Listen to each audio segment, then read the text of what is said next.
Good evening and welcome to the Bhagavatam. Tonight we are reading from the 11th Canto, chapter number 28, called Gyana Yoga. Now, Gyana the word actually means knowledge. And so the yoga of knowledge. And there are many different kinds of yoga. Most people are familiar with Ashtanga yoga, which is the bodily practices, the physical practices that you see in most yoga studios today. Of course, it's heavily modified. It's not the original Ashtanga yoga, although some places do have that as well. And then you have Gyana, Karma Yoga, Gyana Yoga, Raja Yoga, Bhakti Yoga. Bhakti, according to Krishna, is the ultimate yoga. Krishna is the one who speaks about all these yoga systems in the Bhagavad Gita, and that's how we get to know about it. So today Krishna is speaking to his dear friend Uddhava about Gyana Yoga. As I said, Gyan means knowledge, and yoga means union with the divine. So this is the knowledge of union with the divine. Now, it has often been taken to be the knowledge of oneness, the knowledge of becoming one with God. We're going to examine these ideas about devotion, about oneness with God, about merging with the light, a little bit of that as well.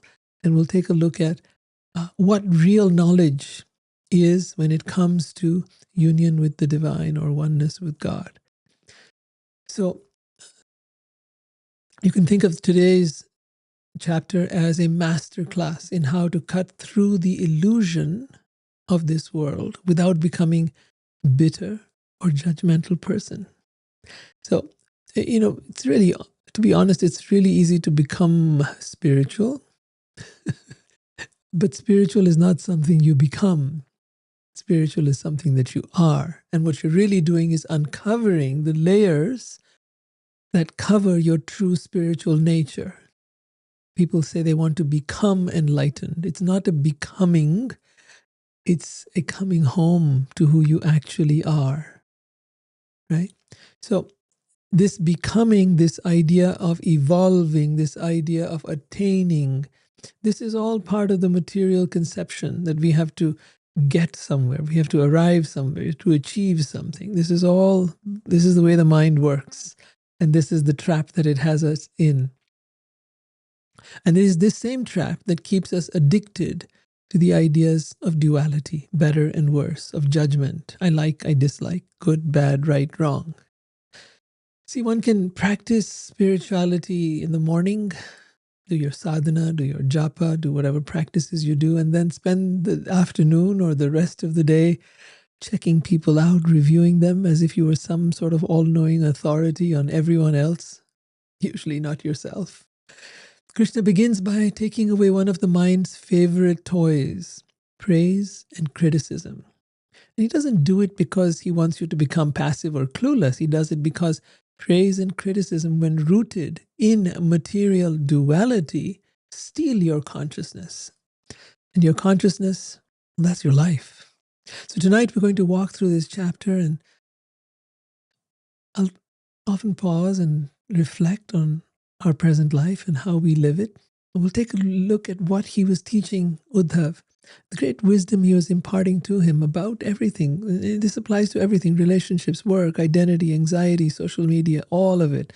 So the Bhagavatam actually isn't some kind of museum piece, an ancient text written thousands of years ago. It's actually a living mirror that for all times shows us where we're at spiritually and how we can progress spiritually.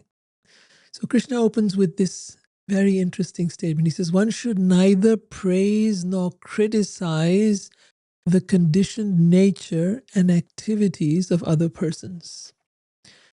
Please understand this very carefully. One should not praise or criticize the conditioned nature and activities of other persons. If you understand that we are conditioned by the world around us, by our mind, by our intelligence, by our karma, we are conditioned beings. We are not independent of the world around us.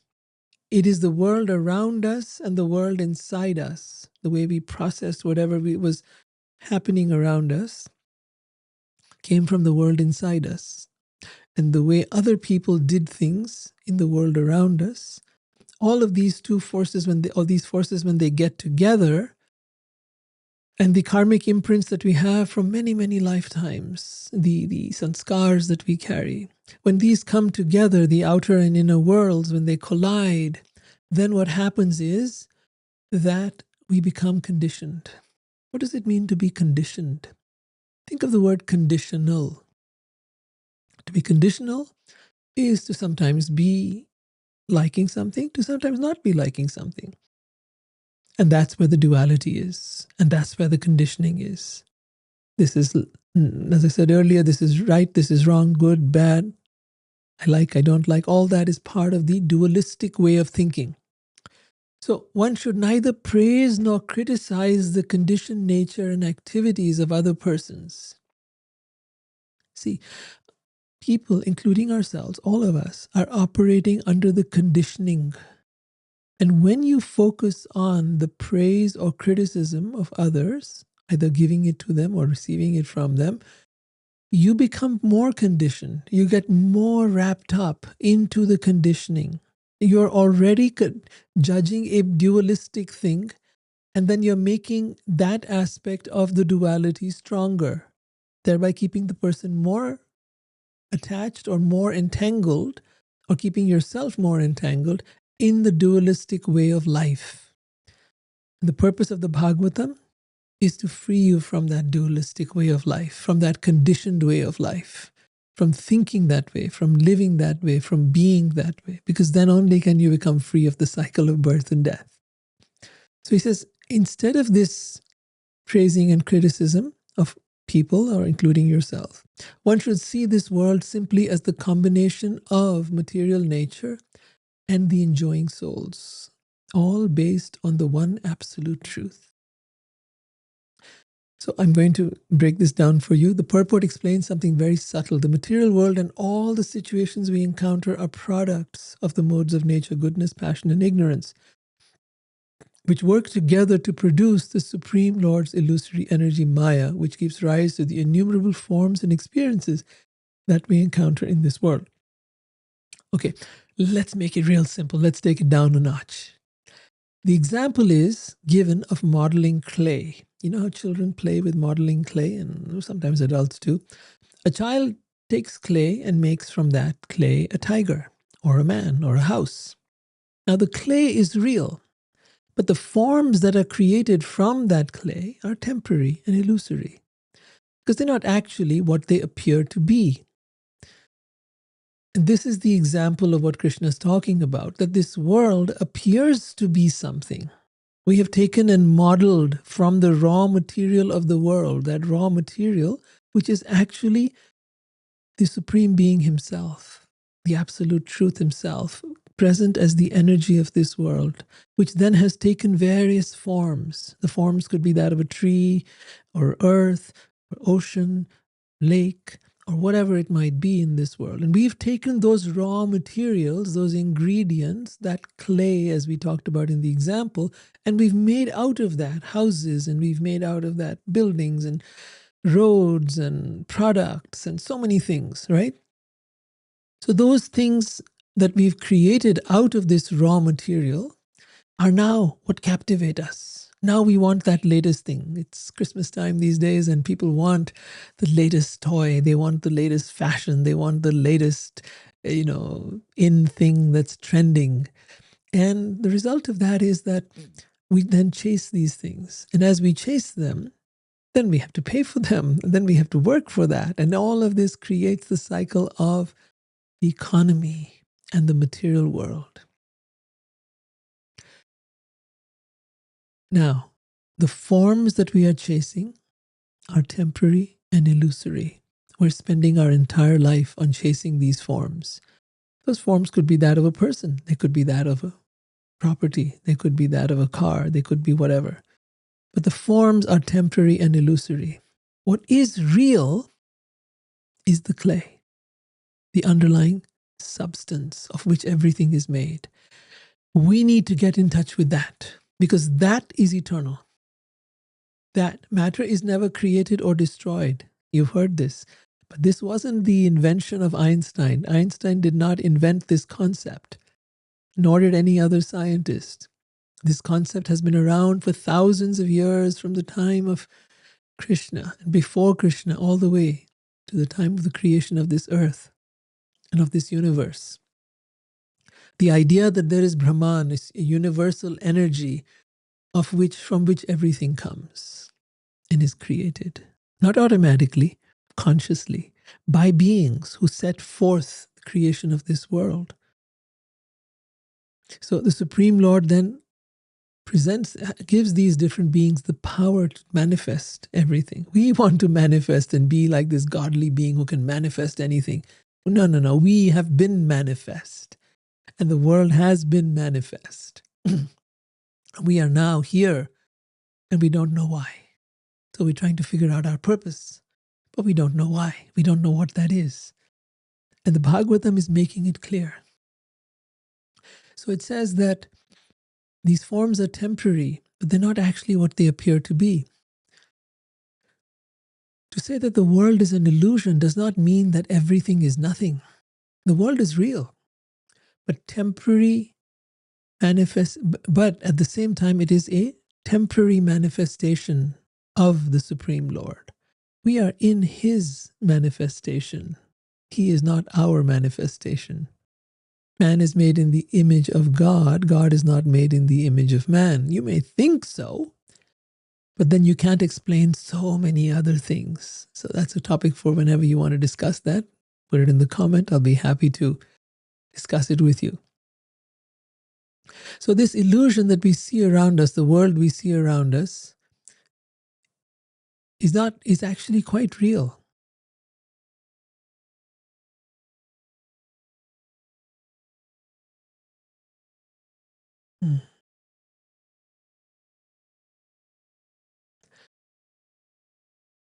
The problem is, where is the illusion? If the world is real, then what is the illusion they're talking about? The illusion is the way we react to it, the way we perceive it, the way we desire it, the way we accumulate the things, the way we reject things and people, the way we panic over situations, the way we worry, the way we envy, the way we desire and hate and love and discard.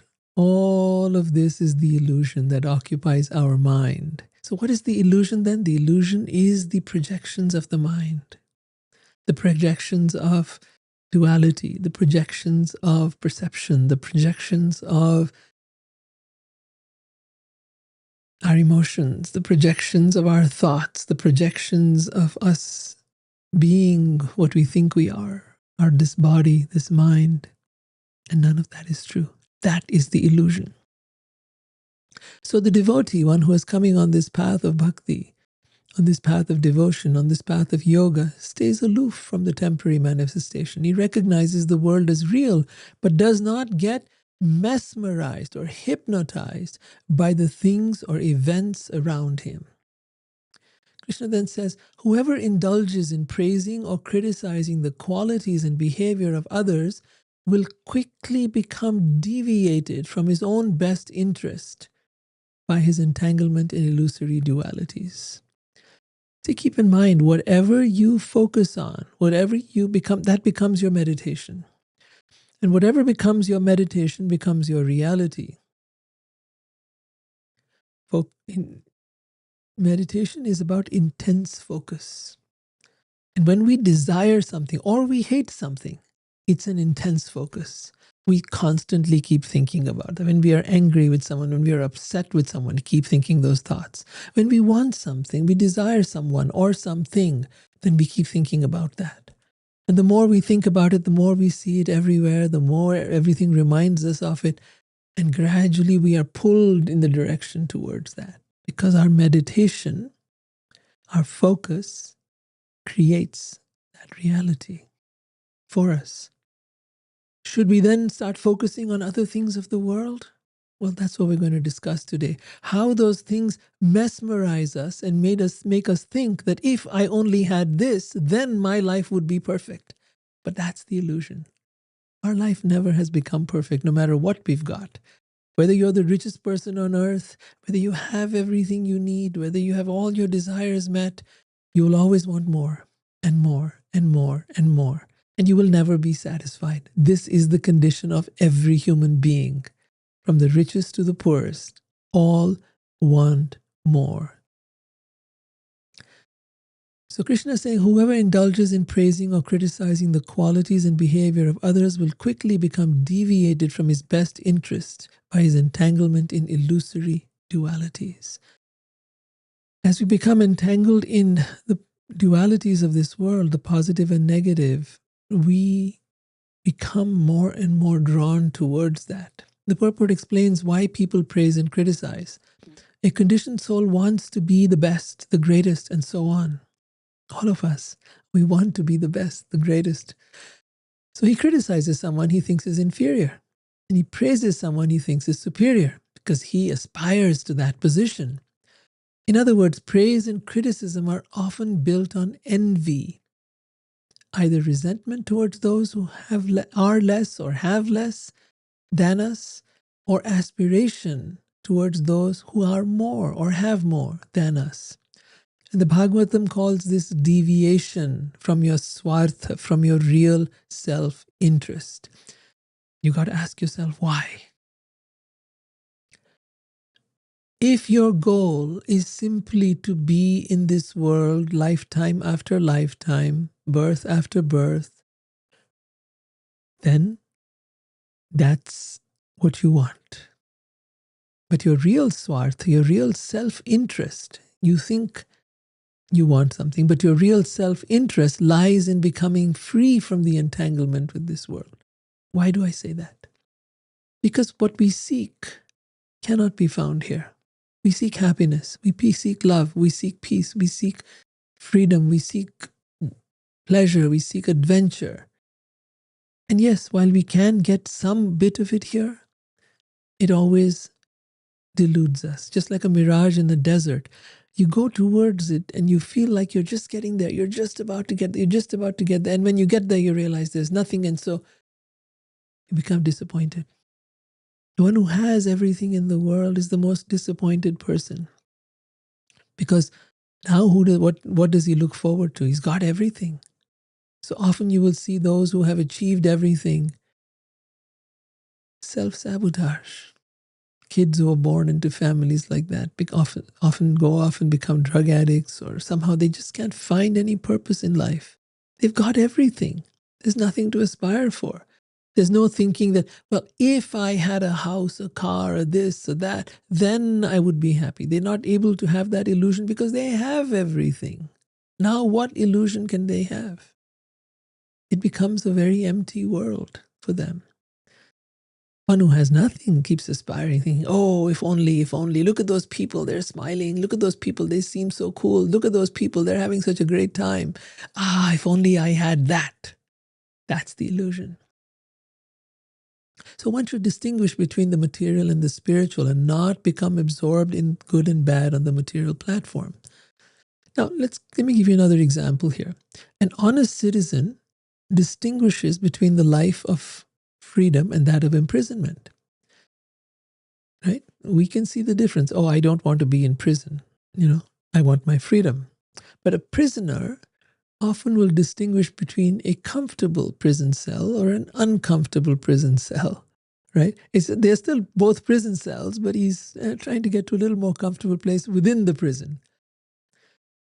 So try and see how this is different. Those who are free, for them being in prison is unacceptable. In the same way, for a liberated soul, the Krishna conscious devotee who's truly become free of the senses, of the mind, of the ego, any material position is unappealing. Your real self-interest, your swarth, is not becoming a successful prisoner, it's getting out of prison. Next, we come across another brilliant point. Although we should not praise or criticize worldly people, we should. It is beneficial for us to praise pure devotees of the Supreme Lord. You see, the thing is that if we praise someone, we get some of their qualities. if we criticize them, we still get some of their qualities. If you are going to praise someone who has very advanced spiritual qualities, because by doing so, you will get their good qualities, their elevated qualities, elevated beyond the ways of the world. If you simply praise someone who has material qualities, then what you get, even if you get their qualities at the best way of, if you really are enamored by that, and even then, you've gained something that isn't going to make you free. If you want to truly be free, like the person we were talking about earlier, and do not wish to be a prisoner of your mind or of your senses or of this world or of the dualities, then look for those who are pure devotees of the Supreme Lord and praise them. And if you have to criticize something, then criticize the mentality of rebellion against God, the exploitation of the resources of this world, while at the same time, do not get absorbed in material conceptions of good and bad. Stay away from judgment. Judge not, lest you be judged. So stay away from judgment. Stay away from looking at things as positive or negative, good or bad. Stay away from duality, and you shall be free.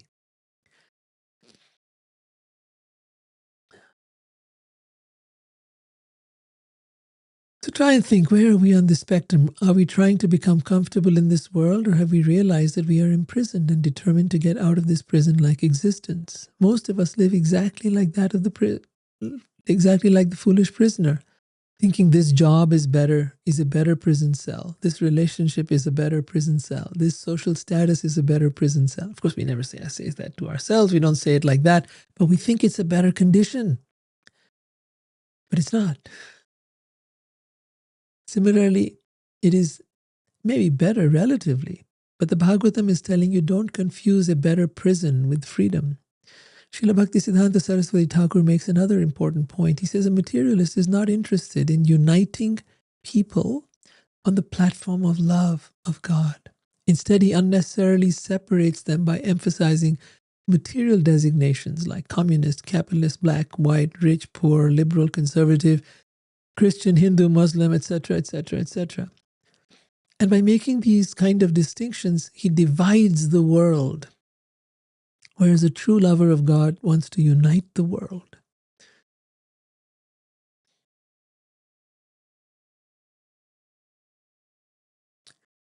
Material life is always imperfect, full of ignorance, and disappointing in the end. Rather than praising and criticizing the high and low features of people based on ignorance, one should see them as spiritual consciousness, as spirit souls who are eternal, filled with bliss and wisdom. Imagine the shift in perception that would occur if you saw everyone as a spiritual being, eternal, full of knowledge and bliss. Imagine if you would see that. If you could see that in everything, in everyone, everywhere, how would that shift your life? Rather than separating people, our goal is to bring people together, to love God and His entire creation by chanting the holy names of God. To sum it up, stop feeding your mind the duality addiction. Not because you should become naive, because you should become free. I think of a more contemporary situation. What happens inside you when you criticize someone? Online, in person, wherever, or even in your head. You'll notice something. You don't feel cleaner or more peaceful. Instead, you feel stickier, yuckier, heavier. That's what judgment feels like. It's like eating junk food. It's great for 30 seconds. Then your energy crashes. Krishna is saying that's what material or dualistic thinking does to your consciousness.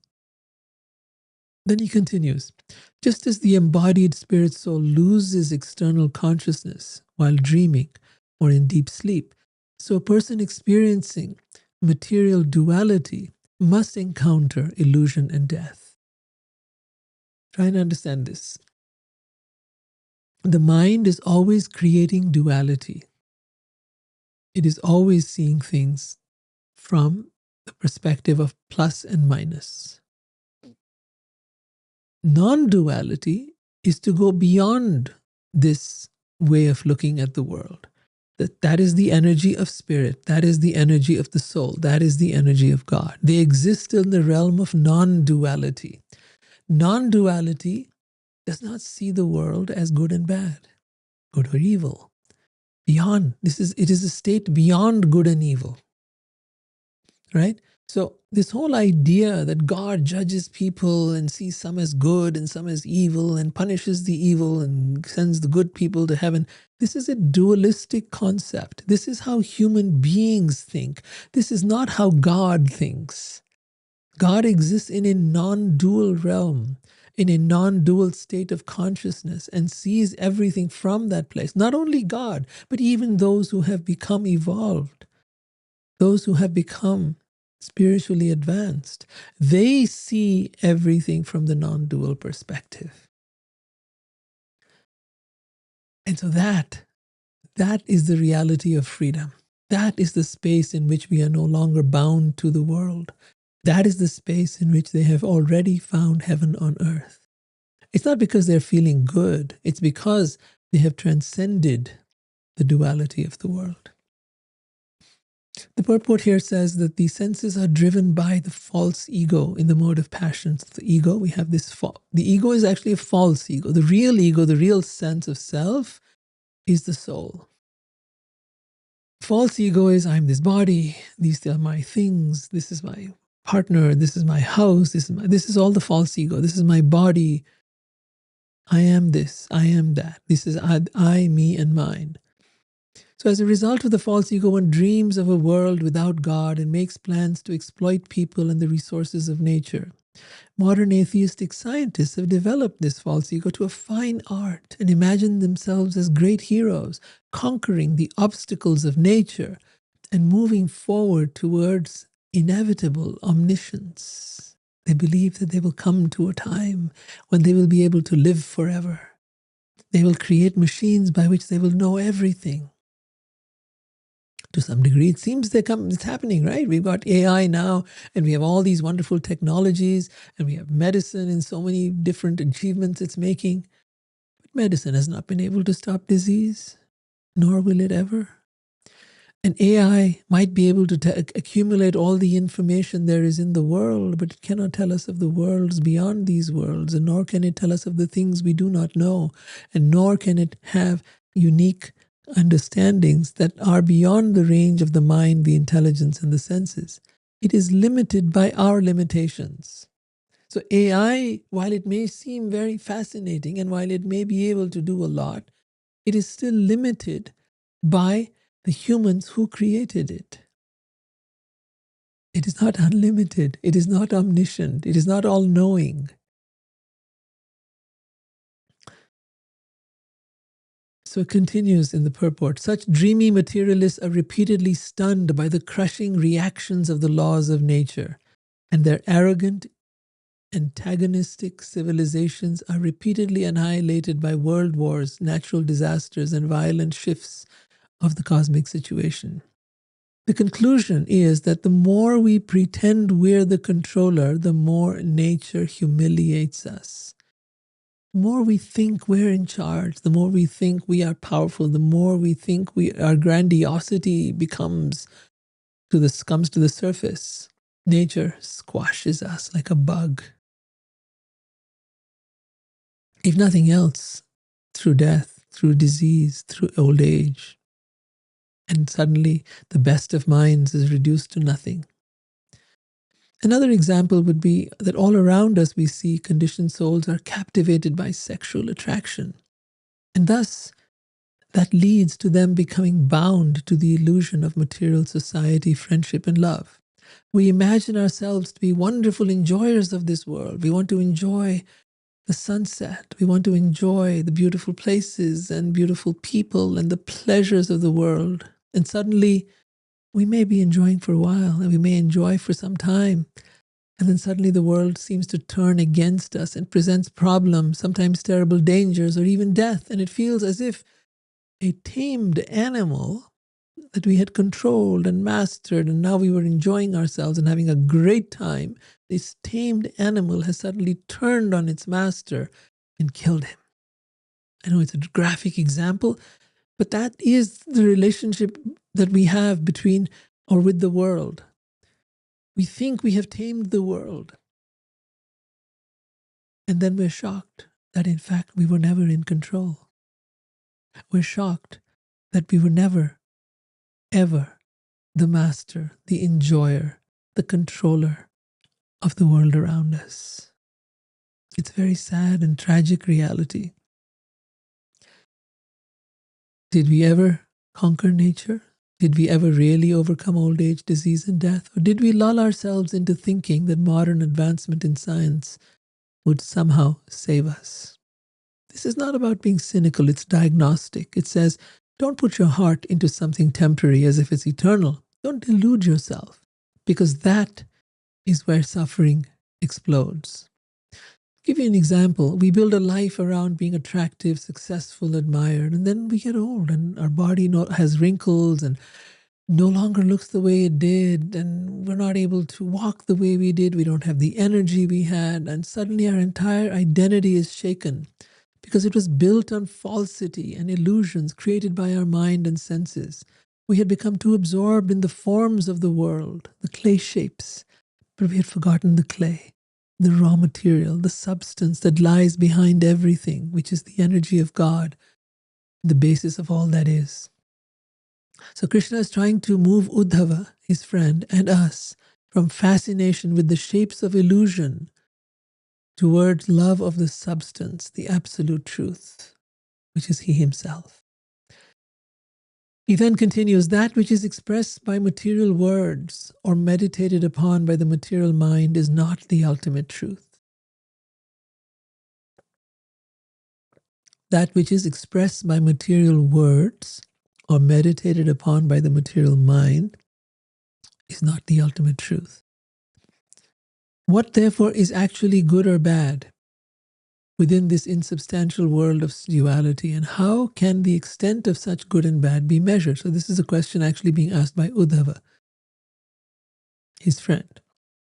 And the purport says the absolute truth is the Supreme Personality of God, that he is the source, maintainer, and resting place of everything and everyone. Material nature is a reflection of that absolute truth. The idea of good and bad, separate from God, is like a dream. Good and bad dreams are both unreal. Similarly, material good and evil have no permanent existence. Then it states something very direct. The Supreme Lord is the well-wisher of every living entity. Therefore, executing his order is good. Disobeying it is bad. This matters because modern life is constantly offering us good that has nothing to do with God. In modern life, we think good is comfort. Good is equal to pleasure. Good equals to being right. Good equals to being liked. But the Bhagavatam says, careful. If it is not, if what you're leaning towards is not aligned with Krishna's instructions, it's not that kind of good. What you're leaning towards, the materialistic ideas of good and bad, they will not liberate you. In fact, both good and evil will bind you to this world to face the consequences of your karma. Uddhava continues, although shadows, echoes, and mirages are only illusory reflections, such reflections do cause a semblance of meaningful perception. Bodily identification generates fear up to the moment of death. So he's saying, basically these, you may say the world is an illusion or whatever, mirage, shadow, whatever word you want to give it, but there is something real about it. And this, whatever it is, it generates fear all the way till the point that we die. So the purport explains that although shadows and echoes and mirages are mere reflections of real substances, they create strong emotions in persons that falsely accept them as real. This is psychologically brilliant. A mirage can make you run towards thinking there's water in the desert. A shadow can scare you, an echo can startle you. It isn't real in the way you think it is, but it produces emotion. So your fear is not proof that something is ultimately real. Fear is often proof that you are misidentifying with that which appears to be real but might not be. Think about it. We are often have fears about things because we think something could be, might be, but we never really challenge our fears. We believe them blindly and they consume us. As conditioned souls, we are seized by such emotions such as fear, lust, anger, and hope because of our illusory identification with the material body, mind, and ego. If we truly want to overcome fear, then we must take shelter of the Supreme Lord's lotus feet. We must take shelter of that which is eternal, indestructible, unlimited, infinite. Then we will become free from fear. Then our emotions will become purified. We will no longer be chained to the illusions of this world. Think about it in your own life. A lot of anxiety in your mind exists because we think that our thought is true. But we rarely challenge that thought. We rarely stop to think, is it really true? How do I know it's true? What's the evidence? What's the proof? We just believe our mind. We blindly believe our mind. And it is that blind believing of the mind that generates the anxiety. If you would simply look for the evidence, the proof, if you were simply to look for that, for any, like, how do I really know? Can you be absolutely sure? Most anxiety would vanish because it's fabricated in the mind. So Krishna is saying the mind can manufacture mirages. Don't worship your mind's worst movie as if it's prophecy. Then Uddhava continues with his question. He says, the Paramatma, the super soul present within every one of us, alone is the ultimate creator and controller. No other entity can be properly ascertained as separate from him, from material nature, is the product of the illusory potency Maya. The purport, there is an example given of the sun and the sun rays, which are simultaneously one and different. Just as the sun and sun rays, right, are the same thing, and yet they're different. The sun rays are not the sun. The sun is not personally landed up on earth to warm us. Its rays have come from millions of miles away. Similarly, although the entire universe is made of the energy of God, and although we are made of that same energy, it still doesn't mean that we are God. We are one with and yet different from God. In several places, the Srimad Bhagavatam has given the example of the spider spinning its web by expanding thread from his own mouth. Similarly, the Supreme Lord, through his own potency, manifests the material world, maintains it, and eventually withdraws it within himself. Although the Supreme Lord is the unique Supreme Personality of Godhead above everyone and everything, he simultaneously and inconceivably is none different from everything. So although he is unique and although he is separate, he is simultaneously none different from everything. Like the spider and his web. The web comes from the spider and goes back into the spider. In the same way the material creation comes from God, goes back into God. The material creation is his manifestation, it is not himself. Both matter and spirit are his energies, yet the spiritual energy is molded into eternal forms of bliss and knowledge.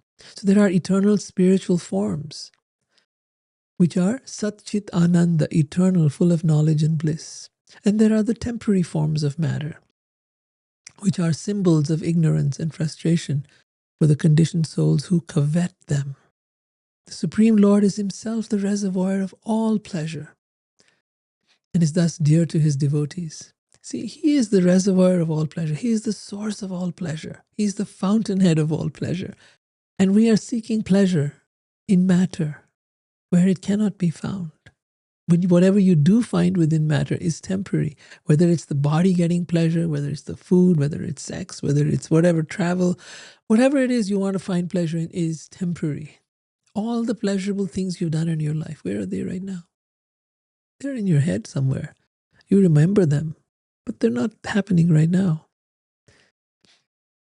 But you yourself are such eternal, full of knowledge and full of bliss. That's the true nature of who you are. And simply by connecting with who you are, you will feel that bliss. And that bliss, Ananda, that comes not just from you. It is in every living entity. but it originates from God. He is the reservoir of that bliss. He is the reservoir of all pleasure. So the presumption that the Supreme Lord cannot give us complete pleasure is due to our misidentifying him as a product of this world, just like us. Just like we know that no one person can give us all the pleasure we want. No one thing. So we have many things. We have many friends. Some people have many lovers.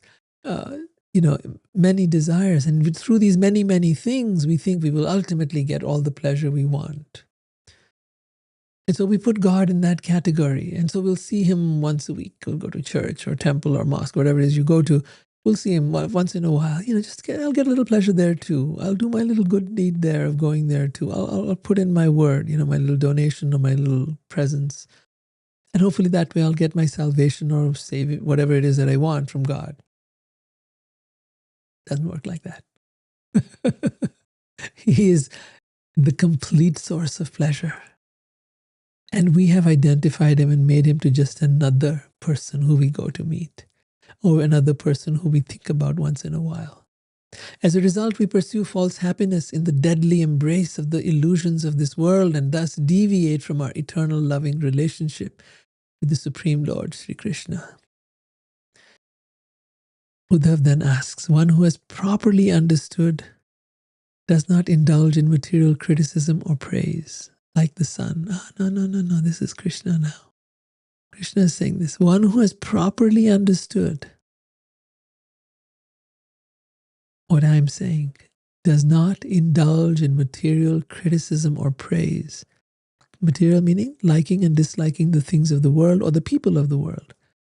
Like the sun, he wanders freely throughout this world. Whoa. Would you like to be that?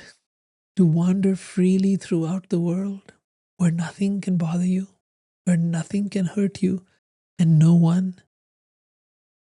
Then give up your attachment to praise or criticism. Because if you are attached to either of these, if you want to be praised, or you want to be appreciated, you want to be liked, you want to be validated, and if you don't like criticism and you think people who criticize you are toxic and something is wrong with them and you should avoid them, then, my dear, you are firmly entrenched with this world, locked into your mind, imprisoned by the mind, caged by the mind. But if you want to be free like the sun, to wander freely throughout the world, then enter into a different paradigm, beyond the mind. The purport, it says here, every living entity emanates from the Supreme Lord and is thus naturally full of realized knowledge. Realized knowledge exists within us, always. It has always been there, but we are relying on this instead. When one becomes attached to praising or criticizing material good and bad for one's personal sense gratification, one's expert knowledge of the Supreme Lord becomes covered. See, ultimately, why do we praise something?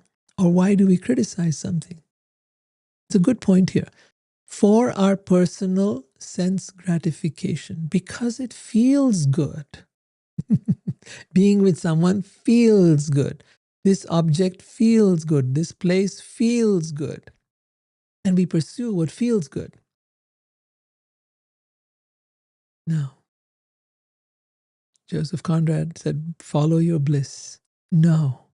Your bliss is right now, it's coming from sense gratification, from the things you like, from the things that feel good.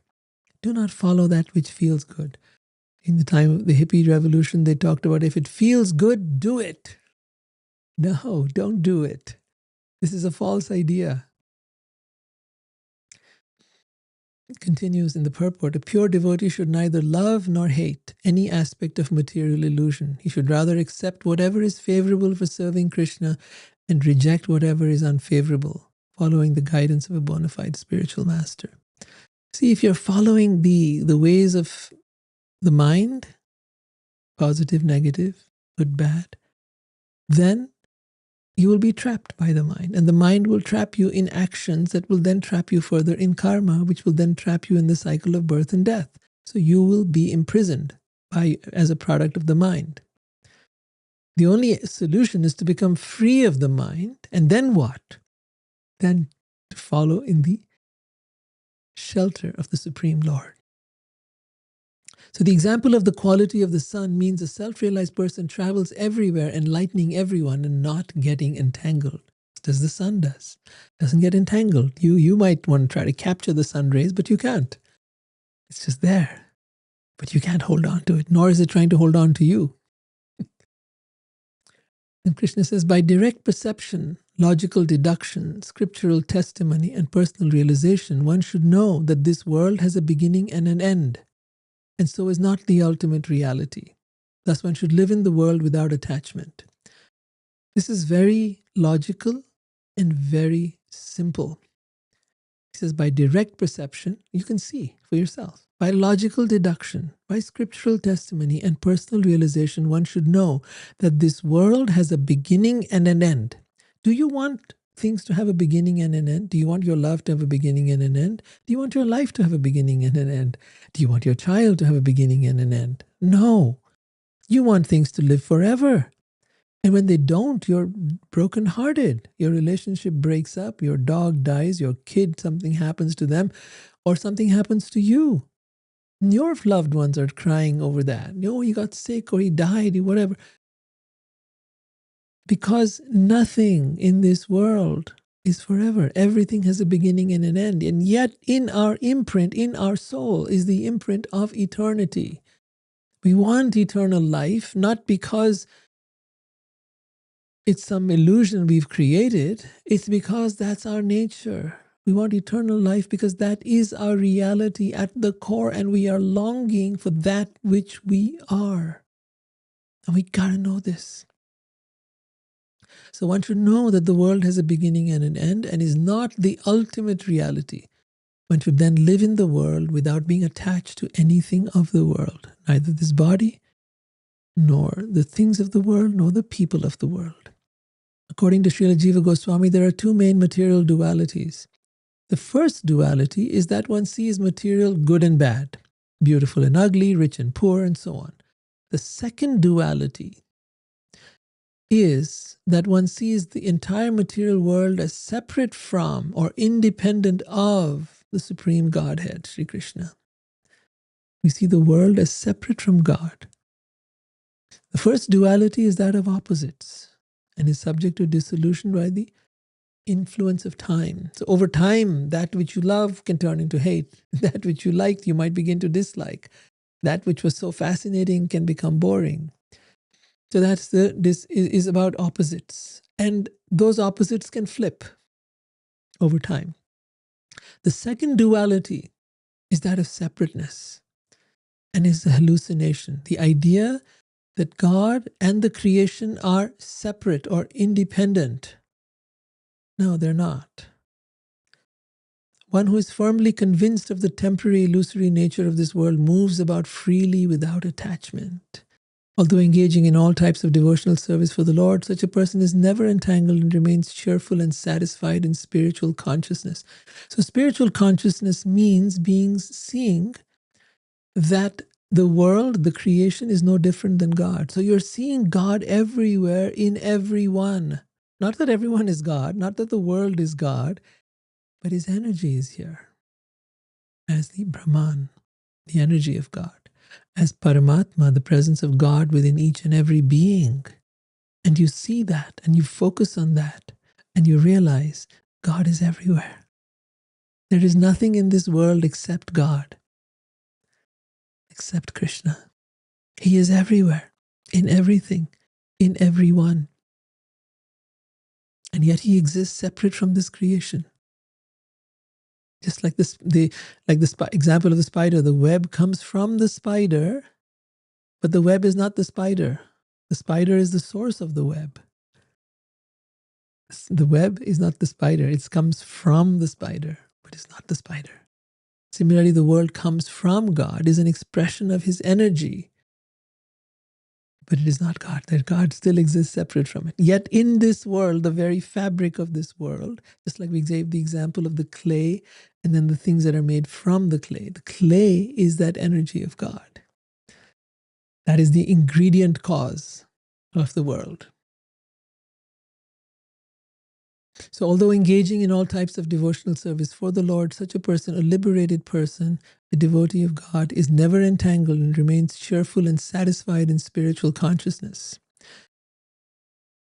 Now Uddhava asks a philosophical question with real urgency. He says, "My dear Lord, it's not possible for this material existence to be the experience of either the soul, who is the seer, or of the body, which is the seen object." So the soul is the seer, the body is the seen, right? So it's not possible for the material existence to be the experience of the soul or of the body. On one hand, the spirit soul is innately endowed with perfect knowledge. And on the other hand, the material body is not a conscious living entity. To whom then does the experience of material existence pertain? Let's keep going, following his line of thinking. The spirit soul is inexhaustible, transcendental, pure, self-luminous, and never covered by anything material. It is like fire. But the living material body, the non-living material body, like firewood, is dull and unaware. So in this world, who is it that actually undergoes the experience of material life? So he's basically, Uddhava is asking, explain the mechanism of the illusion. Right? The body he refers to as non-living material, like firewood, dull and unaware. The soul, on the other hand, is transcendental, pure, self-luminous, never covered by anything material. So how can the soul become illusioned? And how can the body, which is in a sense inert, only moving because of the presence of the soul?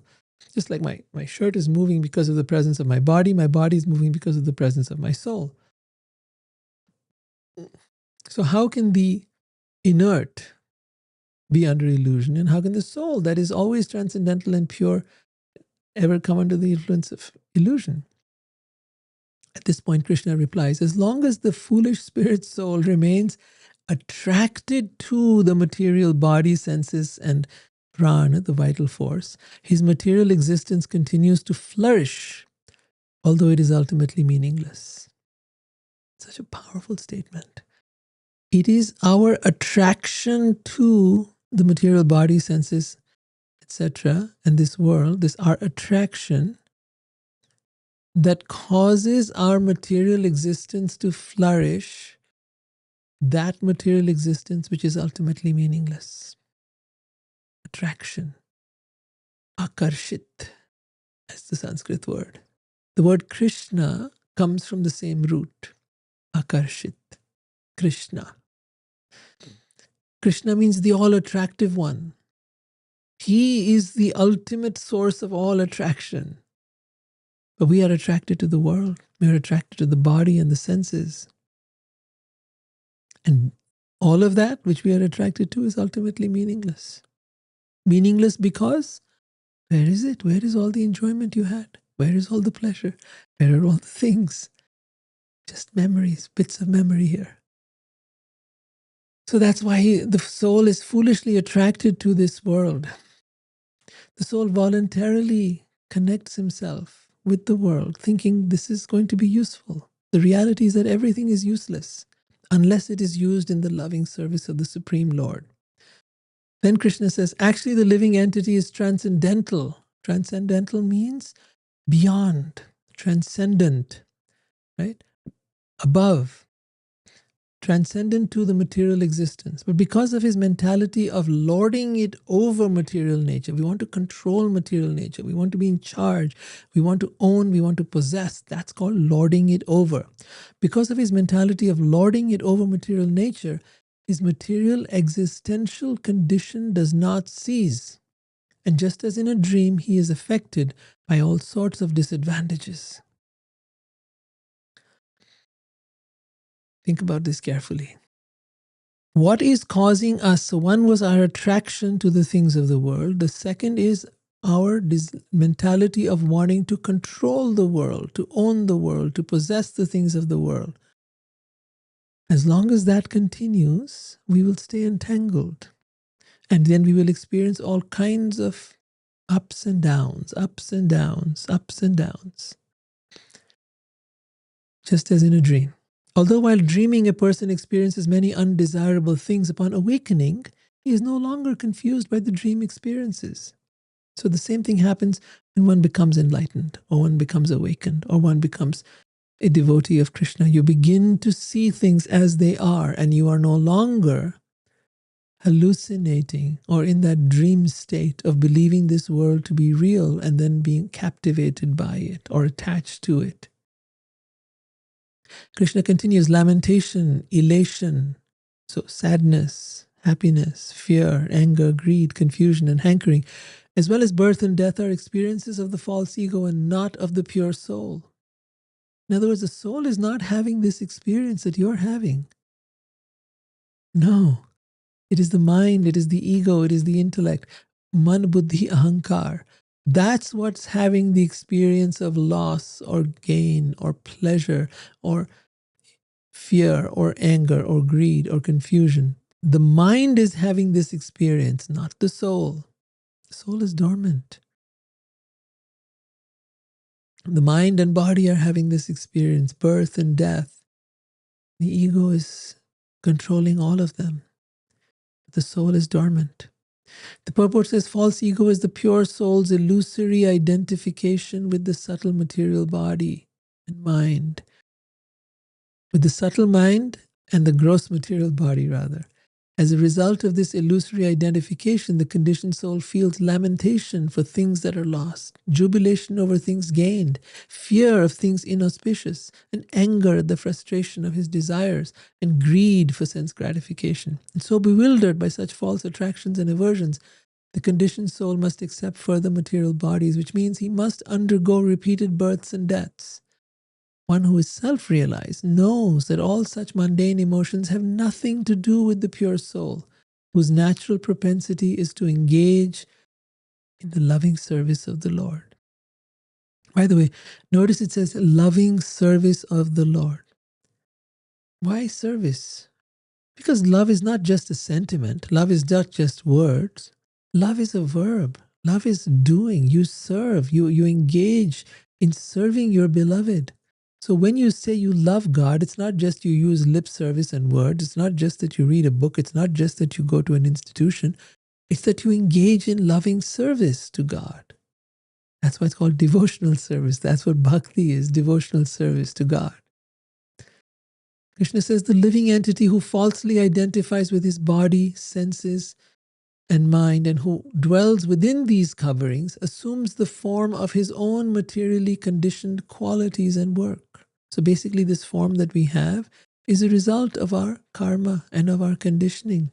He is designated variously in relation to the total material energy, and thus under the strict control of time, he is forced to run here and there within material existence.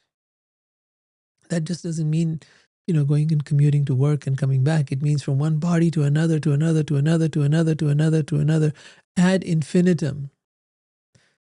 In the purport is written, when the pure spirit soul accepts the false ego to be real, he must undergo material suffering. One automatically conquers the false ego by accepting oneself in pure Krishna consciousness to be the eternal servant of Sri Krishna, the eternal loving servant of Sri Krishna. Example, you can watch false ego in real time. When someone insults you, notice what hurts. Not your soul, but your mind, your ego. That hurt might be to your body, that hurt might be to your self-image, it might be to your story. And Krishna is saying, stop living like this. Stop living with this attachment to this costume that you wear. He then says, although the false ego has no actual basis, it is perceived in many forms as the functions of the mind, speech, pran, life air, and bodily faculties. But with the sword of transcendental knowledge, sharpened by the worship, by the service of a bona fide spiritual master, a spiritual or sober sage will cut off this false identification with the ego and free you from all material attachment. The purport then says, false ego can make you think you are anything. You can make you think you're a demigod, you're a great man, an oppressed person, an oppressed worker, an animal, an insect. But this is not This is not positive thinking. This is the delusion that has consumed us. Here Krishna is surgically freeing us from this web of delusion. Krishna says real spiritual knowledge is based on the discrimination of spirit from matter. We must know that I am a spirit soul. I am not this body. I am not this mind. I am not the ego. I am not who I think I am. So real spiritual knowledge is based on the discrimination of spirit from matter.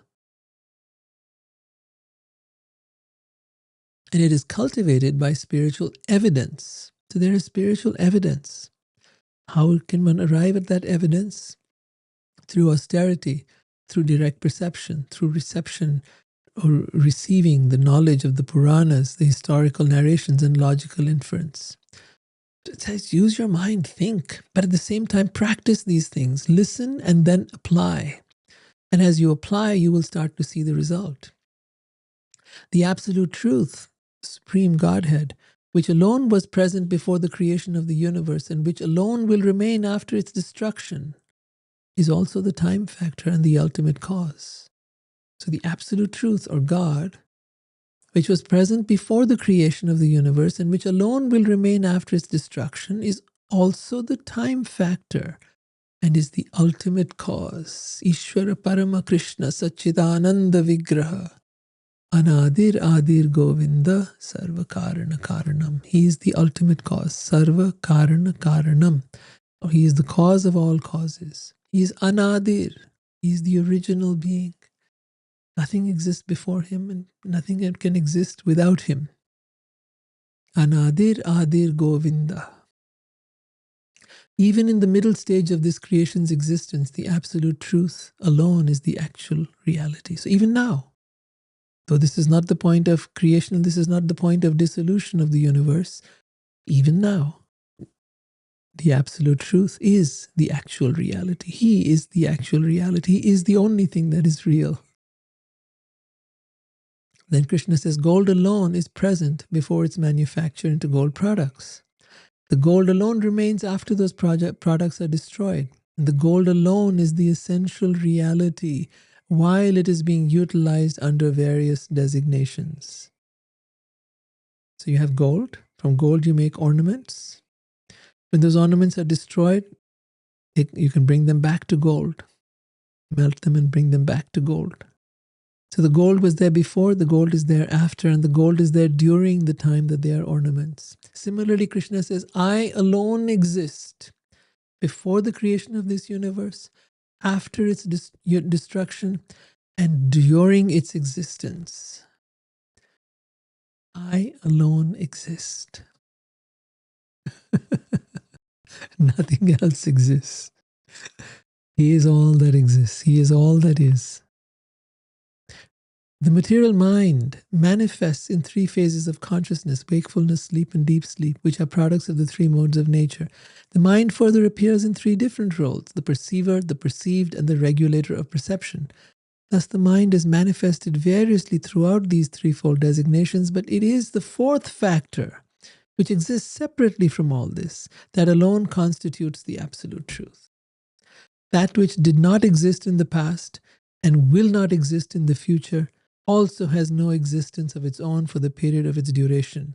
Whoa, think about this. That which did not exist in the past. So where is the past right now? It doesn't exist. Just a memory in your mind. Or maybe you even forgot about it. So that which did not exist in the past will not exist in the future. The past will not exist in the future and has no existence of its own for the period of its duration, but is only a superficial designation. In my opinion, whatever is created and revealed by something else is ultimately only that other thing. So how do we know a thing? We know it in relation to something else. We know up from down and down from up. We know a thing in contrast to something else. I exist here, you exist there. This is contrast. So whatever is created and revealed by something else is ultimately only that other thing. In other words, this thing and that thing are really the same. And what is same about them is the existence of the absolute truth or the divine or God. The purport says our labels, national, racial, religious, are imposed designations. Our essential identity is as the Lord's marginal energy. Krishna continues, although thus not existing in reality, this manifestation of transformations created from the mode of passion appears real because the self-manifested, self-luminous absolute truth exhibits himself in the form of the material variety of the senses, sense objects, the mind, and the elements of physical nature. How powerful is it that everywhere, he exists everywhere. He is in everything. He is everyone. And yet we think we are God. Yet we think that because we are part of him, that we are him. Really? Is my finger my body? If someone says, I want to meet Rohit, does that mean I can give him my finger and that's enough? He's going to have a conversation with his finger. Can my finger eat by itself? Cannot. It is not me. It is a part of me. We are a part of God. We are not God. We are tiny, tiny, tiny, infinitesimally small, insignificantly small part of God. And yet we think we are so much, we're so great. Krishna says then, thus clearly understanding by discriminating logic the unique position of the absolute truth, one should expertly refute one's misidentification with matter and cut to pieces all the doubts about the identity of the self. Being satisfied in the soul's natural ecstasy, one should resist or desist from all desires to enjoy the world of the material senses. The material body made of earth is not the true self, nor are the senses, the presiding demigods or the air of life, nor is the external air, water, or fire, or one's mind. All these are simply matter. Similarly, neither one's intelligence, material consciousness, nor ego, nor the elements of space or earth, nor the objects of sense perception, nor even the primal state of material equilibrium can be considered the actual identity of the soul. The one who has properly realized my personal identity as the Supreme Godhead, what credit is there if his senses, which are more mere products of the material modes, are perfectly concentrated in meditation? So, one who has understood who Krishna is, who the Supreme Godhead is, one who's understood his personal identity, how does it matter if that person can now perfectly sit and concentrate in meditation? What is the value? On the other hand, what blame is incurred if his senses happen to become agitated? Indeed, what does it mean to the sun if the clouds come and go? How does it matter to the sun if the clouds come and go? The sky may display the various qualities of air, fire, water, and earth that pass through it, as well as such qualities as heat and cold, which continually come and go with the seasons. Yet the sky is never entangled with any of these qualities. Similarly, the Supreme Absolute Truth is never entangled with the contaminations of goodness, passion, and ignorance which cause the material transformations of the false ego.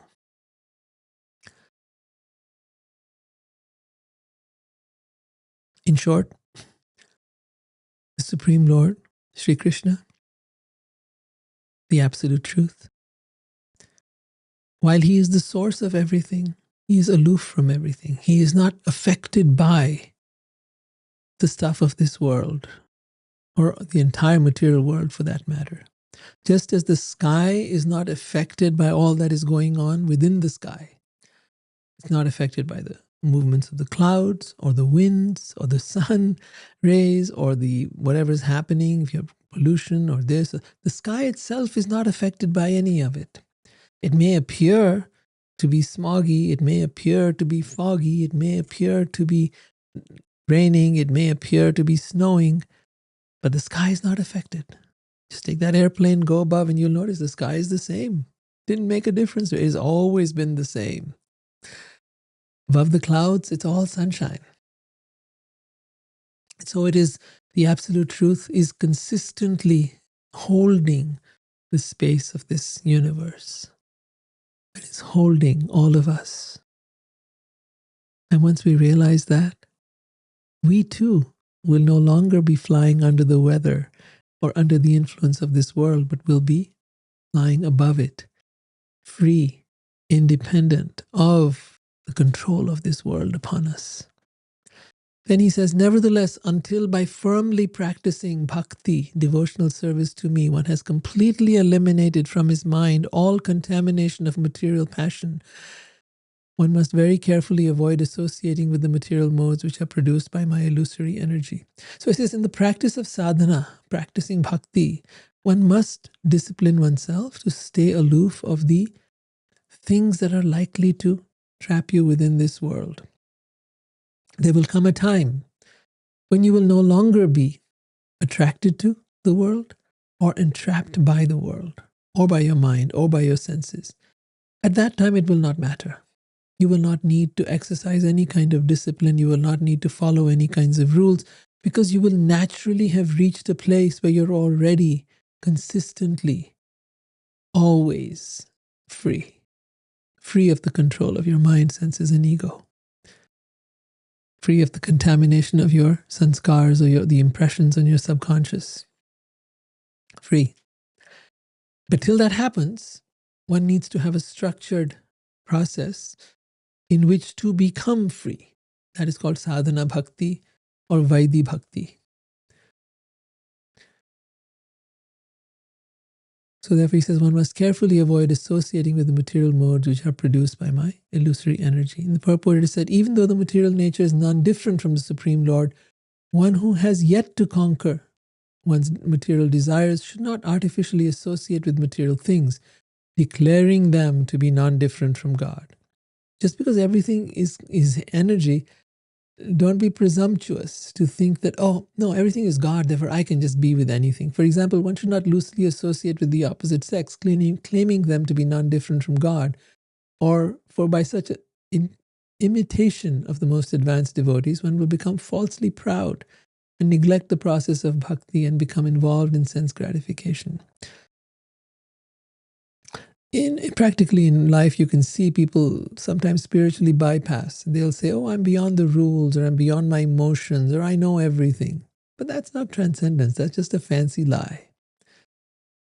Then he continues, as a improperly treated disease recurs and gives repeated distress to the patient, the mind that is not completely purified of its perverted tendencies will remain attached to material things and repeatedly torment the imperfect yogi. So here the word sarva sangam refers to one's stubborn attachment to material objects of so-called enjoyment, such as children, wife, family, money, nation, friends, etc. One who increases his attachment to the things of this world, supposedly performing devotional service to Krishna, is understood to be either a kuyogi, as described in this verse, or bewildered neophyte who has failed to properly treat the disease of the heart called material attachment. If one has repeated relapses into material attachment, he has failed to eradicate the darkness of ignorance from his heart.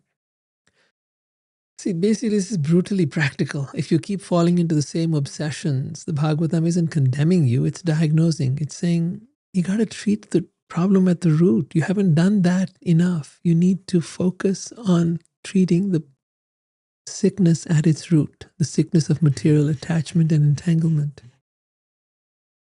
Sometimes the progress of imperfect transcendentalists is checked by attachment to family, material things, disciples, or other reasons. Sometimes these impediments are sent by envious demigods for that purpose, and on the strength of their accumulated advancement, such imperfect transcendentalists will resume their practice of yoga in the next life. They will never again be trapped in the network of karmic work. So it is in the purport it said, sannyasis and gurus especially should remove the knot of lust from their hearts and should avoid falling. So sannyasis are those who are celibate, those who have taken a vow of celibacy. And gurus are meant to teach by example. So they should remove the knot of lust. Lust not only is sexual, but is also desire for the world, kama. They should remove the knot of lust, of the enjoying propensity, the one desire to enjoy the world. That's lust. Should remove it from their heart and avoid falling into the clutches of flattering followers or female disciples sent by the demigods to expose those who are not spiritually advanced. At the same time, one should know that even if an imperfect transcendentalist does fall down from yoga practice in this life, he will resume it in the next life on the strength of his accumulated merit, as described in the Bhagavad Gita.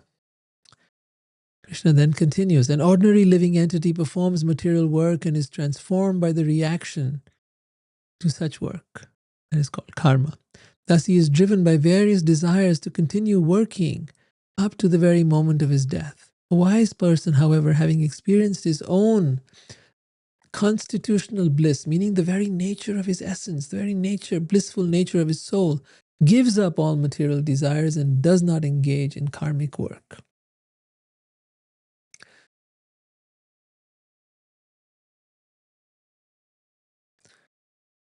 The wise person whose consciousness is fixed in the self does not even notice his own bodily activities. While standing, sitting, walking, lying down, urinating, eating, or performing other bodily functions, he understands that the body is acting according to its own nature. Although a self-realized soul may sometimes see an impure object or activity, he does not accept it as real. By logically understanding impure sense objects to be based on the illusory material duality, the intelligent person sees them to be contrary to and distinct from reality, in the same way that a person awaking from sleep views his fading dream. So the one big quality of a self-realized person is the clear distinction between matter and spirit, between that which is false and that which is real. Knowing that the false can never give him the pleasure he seeks, and it is only the real that will give him that pleasure. That very, very clear distinction, that is nishtha. It's not just about faith. It's about a very clear realization that this world will never give me what I'm looking for. That which I seek can only be found through Spirit, through God, through His holy name, through His devotees, through the association by associating with God and His devotees, really. He continues, material nescience which expands into many varieties by the activities of the modes of nature is wrongly accepted by the conditioned soul to be identical with the self. See, we think that things of this world, they're this, we're this part of that same thing. We're part of nature. That is not true. But through the cultivation of spiritual knowledge, my dear Uddhava, this same nescience or ignorance fades away at the time of liberation. The eternal self, on the other hand, is never assumed and never abandoned. In other words, you cannot abandon or give up who you are, your soul. You cannot abandon that. You cannot assume that. It's not something you take on, nor is it something you give up. The body is assumed, the body is abandoned, but never the soul. The soul is always your reality. Your soul is always who you are. You don't become your soul. You don't stop being your soul. When you're under illusion, you don't stop being your soul. Your soul is just dormant. That's all. When the sun rises, it destroys the darkness covering everyone's eyes, but it does not create the objects that they see before them, which in fact were existing all along. Similarly, potent and factual realization of me will destroy the darkness covering a person's true consciousness. So meaning when you realize Krishna, that will destroy the darkness that is covering your true consciousness. And you will be able to see things as they are. And that point of factual realization is not something that you can attain through your work, through your effort. No, it is not a product of your doing. Kartaham iti manyate. You are not the karta. You are not the dharta. You are not the doer who can attain God. God cannot be attained by you or me or anyone. He only reveals Himself. He reveals Himself. And that revelation that realization, when it comes within you, it destroys the darkness that has been covering your true consciousness. The Supreme Lord is self-luminous, unborn, and immeasurable. He is pure transcendental consciousness and perceives everything. He is one without a second, and he is realized only after ordinary words cease. By him, the power of speech and the life airs are set into motion. Whatever apparent duality is perceived in the self is simply the confusion of the mind. Indeed, such supposed duality has no basis to rest upon apart from one's own soul.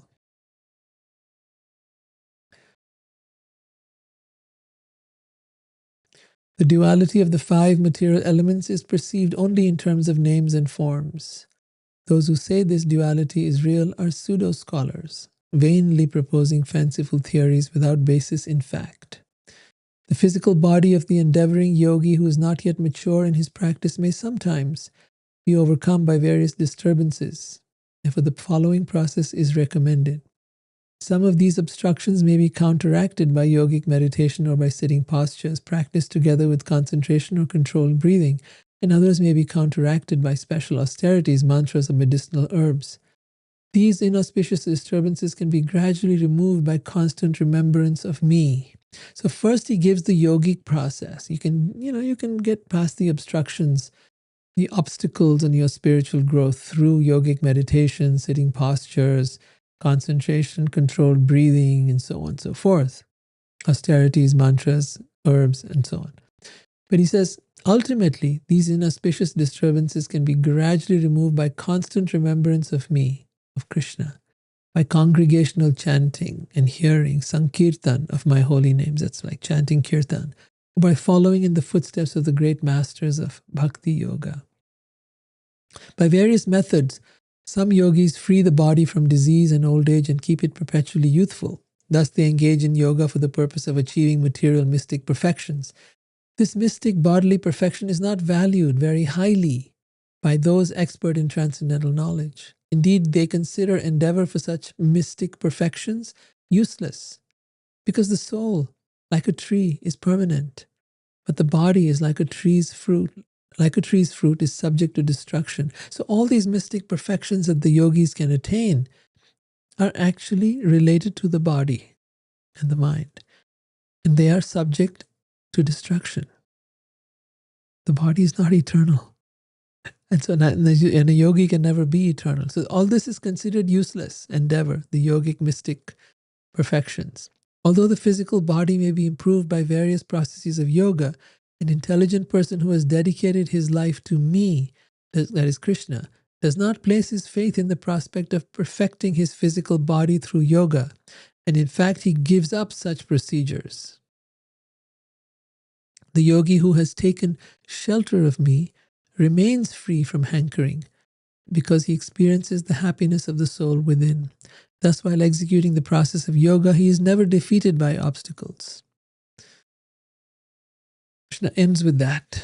Sridhar Swami then says, the Supreme Lord has briefly described to Uddhava the essential wisdom of all the Upanishads with the conclusion that pure bhakti, pure devotional service to the Lord is the ultimate means of liberation. In this regard, Bhaktisiddhanta Saraswati Thakur emphasizes that although Hatha Yogis and Raja Yogis try to make progress along their prescribed paths, they confront obstacles and often fail to achieve their desired goals. However, one who surrenders to the Supreme Lord will certainly be victorious on his spiritual path home, back to Godhead.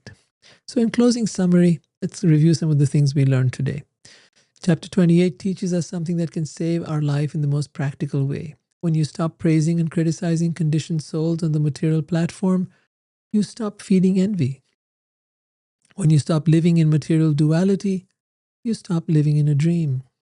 When you stop identifying as the body and mind, fear loses its home.